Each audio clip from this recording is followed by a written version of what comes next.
Arkadaşlar öncelikle ben size şunu hatırlatmak istiyorum. Düşmez kalkmaz bir Allah. Bunu öncelikle bilin. Buradaki yaşanan afetten dolayı insanların durumu gerçekten çok kötü. Olay medyaya yansıtıldığı gibi gerçekten de toz pembe değil burada. Buradaki çocukların gözlerindeki ışığı, yaşama umudunu görmeniz lazım.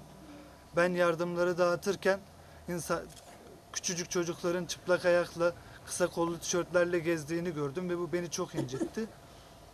Buradaki insanlar gerçekten yardıma ihtiyaçları var şu anda.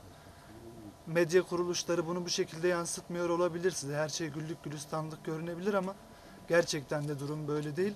Burada çok acil bir şekilde çadıra, gıdaya ve psikolojik destek için psikiyatri arkadaşlara ihtiyacımız var. Ve bunun da ötesinde çok büyük bir insan gücüne ihtiyacımız var bu yardımları ulaştırmak açısından. Evet, hepimizin sorunları var. Hepimizin normal hayatında bir şekilde sorumlulukları var. Parası yok, derdi var, sıkıntısı var. Ama benim de vardı. Benim sigaram da yoktu. Bir başkasının yol parası yoktu. Hepimiz bunların içindeyiz ama bir şekilde eğer biz buraya ulaşmak istersek gerçekten bunu yapabiliriz. Ben inanıyorum buna.